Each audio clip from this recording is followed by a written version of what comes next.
Hey everyone, it's Austin Klein here from sitemap.io. In today's video, we're going to go over technical SEO tips for e-commerce product detail pages. Most of the work you're going to do on a PDP is going to be ensuring the technical side of things is correct. It's not to say on-page or content isn't important, it certainly is. But if your technical SEO isn't correct, you're really going to struggle to rank your product detail pages on Google. That's because search engines have really evolved to use the technical information to show the right results and rank your products higher in Google. When we talk about technical SEO, we're going to look at two things. We're going to look at the markup side, the schema side of your product detail pages, and also the performance side. So how fast do they load? What's the user experience like? So the first place to start is ensuring your product markup is 100% correct. Now, if you're not familiar with what markup is, or schema, also sometimes referred to as JSON, it's essentially code that is on the back end of your website that a search engine reads so it can understand details about your product. So markup includes things like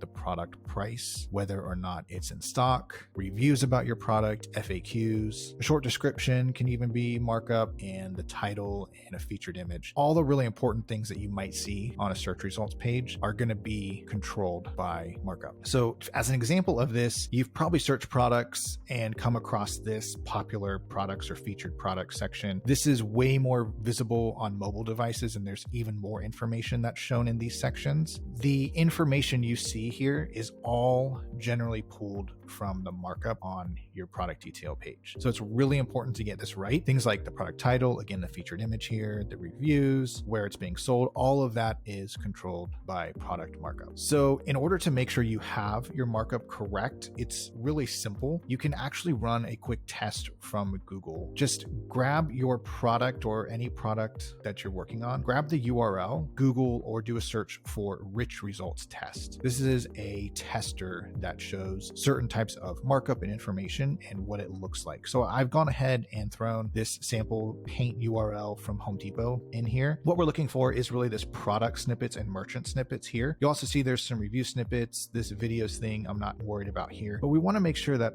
whatever markup, especially product and merchant snippets and listings, we want to make sure that this is green. If we have any type of issue, all you have to do is come in here and just click on, and it'll actually give you some more information about some of the markup that's missing. You can see here an example of how much information is shown just through markup. I mentioned like the type, name, image, another image, the description, the SKU, all of these things are controlled by markup. So it's really important to get these right. And if you're not sure, again, just do a search for rich results test, throw your product URL in there and run a test and see what's missing and what's not. Whenever you do identify a potential major error, you will see a red X here. And again, Google will tell you what the issue is. You'll probably have to work with a developer or a website manager to make sure that the fix gets implemented. And then you can rerun the test to verify everything's looking good. So the second place you're going to look from a technical perspective is at your page's load time and performance. This is a combination of SEO, because getting your page to load faster and to pass Google's Core Web Vitals score is very important,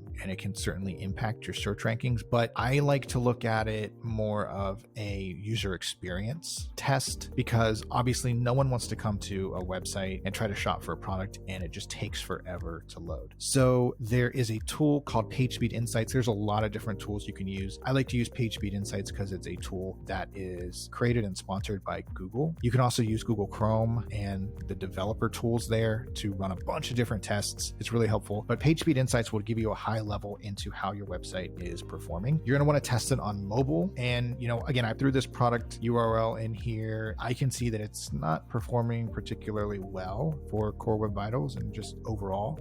These metrics down here are essentially going to tell you what the exact issues are that are causing your site to be slow or to not perform optimally. You can click into these and figure out more about the issues. A lot of times this is something we'll do like in a technical SEO audit, is go in and uncover the root cause of these issues and provide some ideal fixes that can be done. Most of the work here is going to be from a technical SEO to a developer. It's not generally something that like the content team can do. A lot of these fixes require some level of development and coding experience. So again, you can definitely rank your product pages higher in Google by getting this performance score better, but what you're looking at is a user experience, so conversion rate optimization. The faster your page loads, good for SEO, but it's way better for the user, and really it can drive a lot more business results because fast loading sites get more revenue. So those are the two most important technical SEO tips for product pages. I'll create a separate video about content and on-page work you can do, but again, getting the technical side of these pages is important for them